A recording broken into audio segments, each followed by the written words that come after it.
இந்த புத்தாண்டுக்கு நம்ம பூர்விகால 5000 ரூபாய்க்கு மேல பர்ச்சேஸ் பண்ணி 15 lakh கோல்ட் வவுச்சர் வெல்லும் வாய்ப்பை பெறுங்க. விமர்சனங்களின் அங்கீகாரமும் பெற்றோர்களின் பாராட்டுகளும் நிறைந்த பாராஷூட் இப்போது உங்கள் டிஸ்னி பிளஸ் ஹாட்ஸ்டாரில். என் லிங்குசாமி பிரசன்ஸ் நந்தா பெரியசாமி இயக்கத்தில் சமுத்திரக்கனியின் திருமாணிக்கம் வெற்றி நடை போடுகிறது.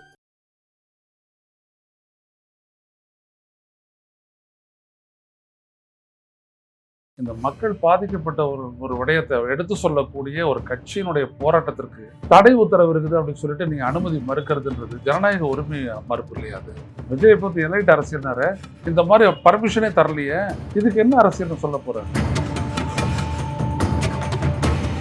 நான் திரு அண்ணாமலை பற்றி கேட்குற கேள்வி, வரப்போறது சட்டப்பேரவை தேர்தல், அதில் உங்க கட்சிக்கு வந்துட்டு என்ன ஸ்டேக் இருக்குது? நீங்க என்ன பண்ணீங்க தமிழ்நாட்டுக்காக? உங்க தமிழ்நாட்டு மக்களுக்கு உங்களை வந்துட்டு ஒரு கனிவாவோ ஆதரவோட ஒரு கரத்தோடையோ உங்களை நோக்கி அவங்க வரத்துக்கு என்ன இருக்காது? ஸ்ட்ராட்டஜின்னு நீங்க சொன்னீங்கல்ல, இந்த ஸ்ட்ராட்டஜிலாம் எப்படி தமிழ்நாட்டில் ஒர்க் அவுட் ஆகும்னு நான் திரு அண்ணாமலை சொல்றேன். பழைய அரசியல் இங்கே எடுபடாது, புது அரசியல் தாங்கிறாரு, வேற மாதிரி அரசியல் அப்படிங்கிறாரு. மழை வெள்ளத்தால் பாதிக்கப்பட்ட மக்களுக்கான நிவாரணத் தொகை தமிழக அரசு கேட்டது, அதை முழுமையாக இந்திய ஒன்றிய அரசு தர வேண்டும்னு அவர் சொல்லியிருக்காரு. அதை உங்களால் நிறைவேற்ற முடியுமா? அதை மட்டும் அண்ணாமலை செய்யட்டும். நான் அண்ணாமலையை பாராட்டி பேசுகிறேன், அண்ணாமலைக்கு ஆதரவாக பேசுகிறேன். பாஜக அரசியல் ஈடுபட போகிறது ஏன் அண்ணாமலை மேலே அது பாரத்தை போடணும்? அவரால் என்ன பண்ண முடியும்? அவங்க ஒரு கூட்டணி பலத்தை நம்பிக்கிட்டு குதிரை ஓட்ட பார்க்குறாங்க, வேற எதுவுமே கிடையாது. நீங்க வங்கிகளுக்கு எடுக்கிறீங்க, தமிழகம் கிடையாது.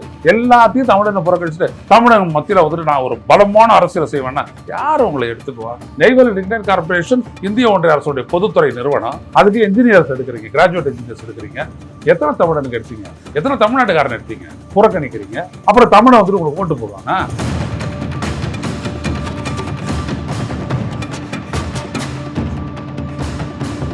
ஐபிசி தமிழ் நேயர்களுக்கு வணக்கம். இன்றைய நேர்காணலில் நம்மோடு இணைந்திருப்பவர் அரசியல் விமர்சகர் ஐயநாதன் அவர்கள். வணக்கம் சார். வணக்கம். 2025 தமிழக வெற்றி கழகத்தினுடைய இலக்கு எப்படியாக இருக்க போகிறது? அது போராட்ட வடிவத்துக்கு நகருமா? ஏன்னா இப்போ இது நாள் வரைக்கும் போராட்டம் எதுவும் பண்ணல, வீட்டுக்குள்ளே இருந்து அரசியல் பண்ணிட்டாரு.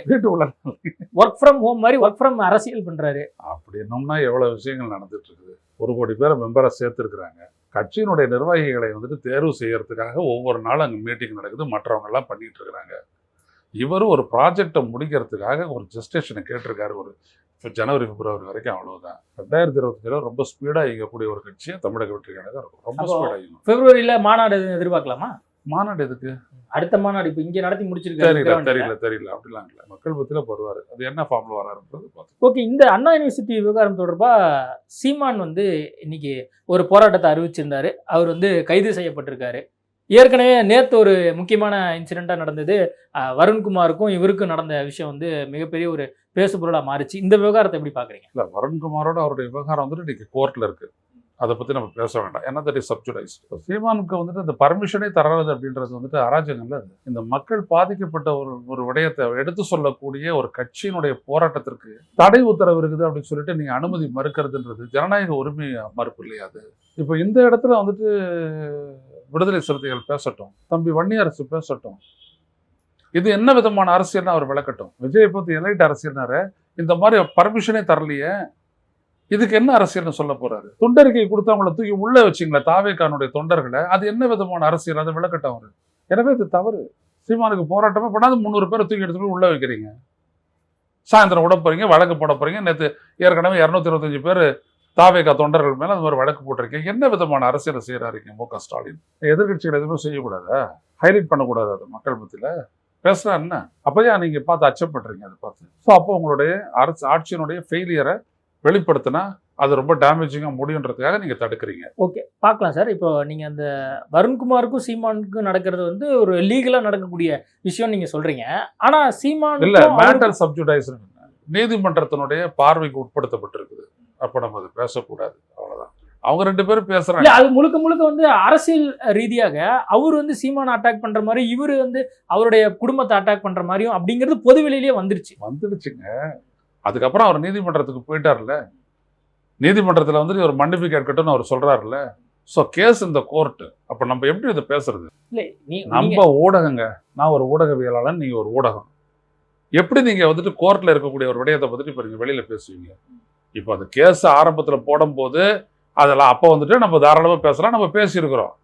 சீமான் வாயை பார்த்து பேசணும், இல்ல இப்போ அவர் வந்து என்ன சொல்றாரு, நான் இது வந்து ஒரு காவல்துறை அதிகாரியா இந்த விஷயத்த வந்து அணுகல, முழுக்க முழுக்க நான் வந்து தனிப்பட்ட முறையில என் குடும்பத்தை வந்து அவர் விமர்சிக்கிறாரு, அந்த கட்சிக்காரங்க விமர்சிக்கிறாங்க, நான் இந்த ரிட்டையர்ட் ஆனா கூட நான் இந்த வழக்கை வந்து கண்டிப்பா தொடருவேன் அப்படின்னு சொல்லி சொல்றாரு. மறைமுகமா ஒரு தொழிலதிபர் மூலமாக மன்னிப்பு கேட்கறதுக்காக அவர் வந்து முயற்சி பண்ணாரு. கண்டிப்பா வந்து அவர் நீதிமன்றம் மூலியமாக அல்லது லீகலா தான் அவர் வந்து மன்னிப்பு கேட்கணும்னு நினைச்சா மன்னிப்பு கேட்கணும் அப்படின்னு சொல்லி அவர் சொல்றாரு. இதுல வந்துட்டு எது சரி முடிவெடுக்க முடியுமா? நம்மளால முடியாது.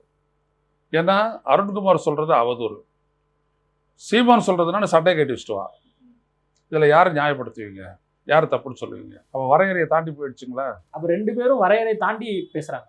அதனால தான் நீதிமன்றத்தில் வந்துட்டு அந்த வழக்கு முடியட்டும் பேசிக்கிடுவாங்க. ஓகே, இப்போ பாஜக வந்து பார்த்தீங்கன்னா இப்போ 2025 பல்வேறு ஸ்ட்ராட்டஜிகளை வச்சிருக்கிறதா அண்ணாமலையே வந்து செய்தியாளர் சந்திக்கும் போது தொடர்ந்து சொல்லிட்டே இருக்காரு. 2026 கூட்டணி ஆட்சி அப்படின்னு சொல்றாரு. பாமகவை சேர்ந்த அன்புமணி ராமதாஸ் தொடர்ந்து வந்து அதை பத்தி சொல்லிட்டே இருக்காரு. அதே மாதிரி வாசன் அவர்களும் தொடர்ந்து அதை பத்தி பேசிட்டே இருக்காங்க. கூட்டணி பேச்சுவார்த்தை ஒருவேளை 2025 அந்த மிட்ல ஆரம்பிக்கும் பொழுது அந்த கூட்டணி ஆட்சிக்கான ஒரு விவாத பொருள் 2025 தொடங்கிடும் நினைக்கிறேன். தொடங்கிடும். நான் திரு அண்ணாமலை பார்த்து கேட்குற கேள்வி, வரப்போகிறது சட்டப்பேரவை தேர்தல், அதில் உங்கள் கட்சிக்கு வந்துட்டு என்ன ஸ்டேக் இருக்குது? நீங்கள் என்ன பண்ணீங்க தமிழ்நாட்டுக்காக? உங்கள் தமிழ்நாட்டு மக்கள் வந்துட்டு உங்களை வந்துட்டு ஒரு கனிவாவோ ஆதரவோட ஒரு கரத்தோடையோ உங்களை நோக்கி அவங்க வரத்துக்கு என்ன இருக்காது? இல்லை, நீங்கள் அதை தொடர்ந்து வந்து சொல்லிட்டே இருக்கீங்க. அண்மையில் வந்து டிடிவி தினகரன் வந்து ஒரு முக்கியமான தொலைக்காட்சிக்கு பேட்டி அளிக்கும் போது என்ன சொல்றாரு, 2026 நான் பாஜகவோட தான் இருக்க போறேன், தேசிய ஜனநாயக கூட்டணியில தான் இருக்க போறேங்கிற. வேற வழி இல்லை, அவர் முடிவெடுக்கட்டும். அதை பற்றி ஒன்றும் இல்லை. அவர் ஸ்ட்ரென்த்தை சேர்க்கணும், திமுகவுக்கு எதிராக ஒரு அலையன்ஸ் வரணும், ஸ்ட்ராங்கான அலையன்ஸ் வரணும் அப்படின்ற ஒரு கோணத்தில் அவர் பாஜக வந்துட்டு அதிமுக பாஜக கூட்டணியை வந்துட்டு அவர் வரவேற்று பேசுறாரு. அவங்க பாஜகவோட தான் இருக்கிறன்றாங்க. அவங்க இருந்தாங்க, போட்டி இட்டுட்டாங்க, எல்லாம் பண்றாங்க. அவங்கள பொறுத்த வரைக்கும் ஒன்றும் இல்லை. நான் கேட்குற கேள்வி என்னன்னா, ஸ்ட்ராட்டஜின்னு நீங்க சொன்னீங்கல்ல, இந்த ஸ்ட்ராட்டஜிலாம் எப்படி தமிழ்நாட்டில் ஒர்க் அவுட் ஆகும்னு நான் திரு அண்ணாமலையை பார்த்து கேட்குறேன். பழைய அரசியல் நீ எடுபடாது, புது அரசியல் தாங்கிறாரு அன்னைக்கு அந்த செய்தியாளர் சந்திப்பு. வேற மாதிரி அரசியல் அப்படிங்கிறாரு. தயவு செய்து சொல்ல வரேன், உங்ககிட்ட அதிகாரம் இருக்கு. இப்போ கூட விஜய் வந்துட்டு ஒரு இதை கொடுத்துருக்கிறாரு. விஜய் ஆளுநர் சந்திச்சதை வரவேற்றிருக்கீங்க.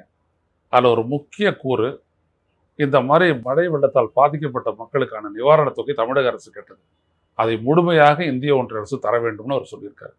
அதை உங்களால் நிறைவேற்றி கொடுக்க முடியுமா? அதை மட்டும் அண்ணாமலை செய்யட்டும். நான் அண்ணாமலையை பாராட்டி பேசுகிறேன், அண்ணாமலைக்கு ஆதரவாகவே பேசுகிறேன். மக்கள் நலன் தாங்க அரசியலே. மக்கள் நலனை தவிர்த்துட்டு பேசுறது அப்படின்றது வந்துட்டு எந்த கொள்கையும் யாருக்கும் சோறு போட போகிறதில்ல. கொள்கை சோறு போடுறதுன்னா நாடைய 82 கோடி பேருக்கு வந்துட்டு ரேஷன் அட்டை கொடுத்துக்கிட்டு உயிர் வாழ வைக்குது. எனவே மக்கள் நலனை பற்றி யோசிங்க சார், பேசுங்க. இதை தவிர ஜெயிக்கிறது எப்படின்லாம் சொல்லாதீங்க. இல்லை, இப்போ அண்ணாமலை இப்போ ரீசெண்டாக அதிமுக ஒரு ஆர்ப்பாட்டம் வந்து அண்ணா யூனிவர்சிட்டி விவகாரம் தொடர்பாக வந்து பண்ணாங்க. அதுக்கு வந்து வாழ்த்துக்கள் தெரிவிக்கிறாரு. அதே மாதிரி விஜய்க்கும் வந்து இப்போ வாழ்த்துக்கள் தெரிவிக்கிறாரு. அப்போ அண்ணாமலையோட அந்த ஸ்ட்ராட்டஜிலாம் பார்த்தீங்களா? ஸ்ட்ராட்டஜி என்னங்க அதில் ஸ்ட்ராட்டஜி இருக்குது? அவர் திமுகவுக்கு எதிராக நிற்கிறாரு, திமுகவுக்கு எதிராக இவங்கெல்லாம் போராடுறாங்க, நிலைப்பாடு எடுக்கிறாங்க, உடனே அவர் அதை பாராட்டுறாரு. ஒன்றும் பெரிய கூட்டணிக்கான ஒரு உங்களுடைய கட்சிக்காரங்க கிட்ட பேசி நீங்க ஒரு முடிவெடுத்து திமுகவுக்கு எதிராக ஒரு போராட்டத்தை பண்ணுங்க. அப்ப மத்திய அரசுக்கு கோரிக்கை வைங்க, இங்க சட்டம் ஒழுங்கு நல்லா இருக்குதா, இந்த ஆளுநர் அப்படி அறிக்கை கொடுக்க தயாரா இருக்காரா, கொடுத்தா அதை வாங்கி வச்சுக்கிட்டு இந்திய ஒன்றிய அரசு என்ன பண்ணும், ஏதாவது பண்ணுமா, இல்ல ஏதாவது ஒரு சமரசம் பேசிக்குமா, அது சொல்லுங்க. ஏன்னா இங்க ராஜ்நாத் சிங் வராரு போறாரு, ராஜ்நாத் சிங்கை வச்சு வாஜ்பாய்க்கு இங்க ஒரு சிலையை வைக்கிறதெல்லாம் பண்ணுவோம் அப்படின்னு பாஜக செய்யறாங்க. அப்ப ராஜ்நாத் சிங்கை வச்சுட்டு நீங்க பண்ண பாருங்க ஏதாவது.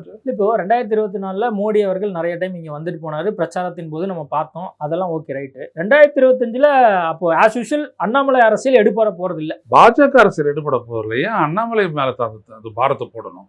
அவரால் என்ன பண்ண முடியும்? அண்ணன் பொன் ராதாகிருஷ்ணன், அண்ணன் இல கணேசன், திரு ஹெச் ராஜா, திரு அண்ணாமலை, இதுக்கு முன்னாடி எல் முருகன், அதுக்கு முன்னாடி தமிழச்சி சகோதரி தமிழிசை சவுந்தரராஜன், இவங்கெல்லாம் என்ன பண்ணல தமிழ்நாட்டுக்காக? என்ன நடந்துச்சு? அதான் கேட்குறேன். எதுவுமே இல்லைங்க.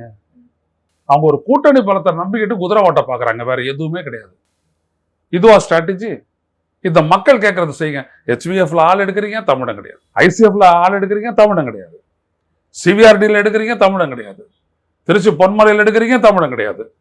இங்க வங்கிகளுக்கு எடுக்கிறீங்க, தமிழம் கிடையாது. எல்லாத்தையும் தமிழனை புறக்கணிச்சுட்டு தமிழகம் மத்தியில் வந்துட்டு நான் ஒரு பலமான அரசியலை செய்வேன்னா யாரும் உங்களை எடுத்துக்குவா? நான் கேட்கறது ஏதாவது தப்புன்னு வேணா அண்ணாமலை கிட்ட கேட்டு சொல்லுங்க, சொல்லட்டும். அண்ணாமலை ஒண்ணுமே கிடையாது. இங்கே அப்ரண்டிஸ் ட்ரைனிங் முடிச்சுட்டு சர்டிஃபிகேட் வந்து 5000 பேர் இருக்கிற ஐசிஎஃப்ல அவனுக்கு ஒருத்தனை கிடைக்கிற வட இந்தியாவில் இருக்கிறது வரவனுக்கு தூக்கி கொடுக்குறீங்க. இங்கே நெய்வேலி லிக்னைட் கார்பரேஷன் இந்திய ஒன்றிய அரசுடைய பொதுத்துறை நிறுவனம், அதுக்கு என்ஜினியர்ஸ் எடுக்கிறீங்க, கிராஜுவேட் என்ஜினியர்ஸ் எடுக்கிறீங்க. எத்தனை தமிழனுக்கு எடுத்தீங்க? எத்தனை தமிழ்நாட்டுக்காரன் எடுத்தீங்க? புறக்கணிக்கிறீங்க. அப்புறம் தமிழை வந்துட்டு உங்களுக்கு ஓட்டு போடுவானா? சிந்திக்க மாட்டாங்களா மக்கள்? எந்த இடத்துல தமிழ்நாட்டுக்கு நீங்க சொல்றாருல 7 லட்சம் பேருக்கு நான் சொல்றாருல, அது எவ்வளவு தமிழர்களுக்கு தமிழ்நாட்டை சேர்ந்தவங்களுக்கு கொடுத்துருக்காங்க எம்ப்ளாய்மெண்ட் அப்படின்னு சொல்லிட்டு மோடி தமிழ் மொழி சிறப்பு தொன்மை எல்லாத்தையும் பேசுறாருல பிரதமர் மோடி. கடைசியா அந்த மான் கி பாத் நினைக்கிறேன், அதுல கூட தமிழ் மொழியை அதான் பாராட்டி பேசுறீங்க. எவ்வளவு தமிழருக்கு வேலை கொடுத்துருக்கிறீங்க அது சொல்லுங்க. எங்களுக்கு தேவை அதுதான், அதான் ரொம்ப முக்கியம். எனவே ஸ்ட்ராட்டஜி அப்படின்ட்டு நீங்க அரசியலை திசை திருப்பி பண்றதுனால தமிழ்நாட்டு மக்கள் ஏமாற மாட்டாங்க. இதுதான் திரு அண்ணாமலை அவர்களுக்கு நான் சொல்லக்கூடிய வேண்டுகோளுடனான ஒரு கோரிக்கை. ஓகே சார், நிறைய விஷயங்கள் குறித்து பேசியிருக்கோம். உங்களுக்கும் உங்க குடும்பத்துக்கும் ஆங்கில புத்தாண்டு நல்வாழ்த்துக்கள். நேர்காணல் கொடுத்ததுக்கு மிக்க நன்றி. என்னுடைய வாழ்த்துக்கள். மிக்க நன்றி. இந்த புத்தாண்டுக்கு நம்ம பூர்விகால 5000 ரூபாய்க்கு மேல பர்ச்சேஸ் பண்ணி 15 lakh கோல்ட் வவுச்சர் வெல்லும் வாய்ப்பை பெறுங்க. விமர்சனங்களின் அங்கீகாரமும் பெற்றோர்களின் பாராட்டுகளும் நிறைந்த பாராஷூட் இப்போது உங்கள் டிஸ்னி பிளஸ் ஹாட்ஸ்டாரில். என் லிங்குசாமி பிரசன்ஸ் நந்தா பெரியசாமி இயக்கத்தில் சமுத்திரக்கனியின் திருமாணிக்கம் வெற்றி நடை போடுகிறது.